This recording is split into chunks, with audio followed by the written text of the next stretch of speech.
Over the last few years, our society's faced unprecedented health and economic challenges. Against that backdrop, many businesses have found an incredible capacity to adapt and navigate through these challenging circumstances to address new expectations from customers, suppliers, shareholders, and employees.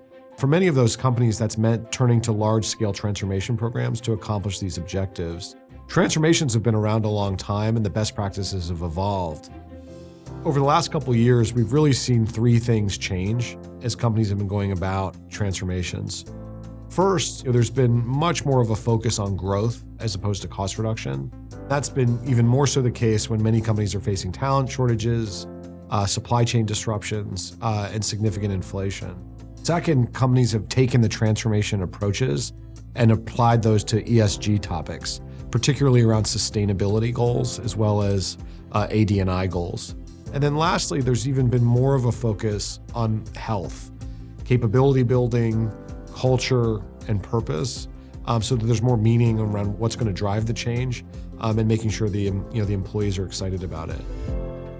There are also a number of things, particularly when you look at the companies that have been successful, that haven't changed, that are really critical to a transformation's success. The first is the importance of what we often call democratizing change. If you go back 15, 20 years ago, there was a sense you only could focus on a handful of things. And when you look at the companies that have really done a great job of changing their performance and sustaining it, it's often hundreds, if not thousands of initiatives. Any individual can only drive one or two initiatives themselves.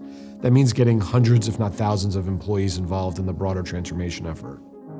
The second piece, in terms of a best practice that hasn't changed, is how do you put an execution engine to support those hundreds or thousands of people across all of those initiatives?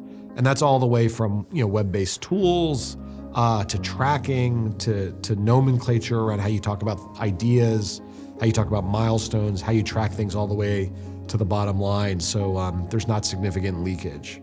And then lastly, we continue to see the notion of a full potential orientation making an enormous difference. And what we mean by that is focusing on what's possible as opposed to what's probable. It's human nature to have a tendency to not want to overpromise and underdeliver, but really focusing on the full potential often leads to an aspiration that's more than double what people thought it was. And when you're shooting for something that's double and credible, your odds of success go up massively.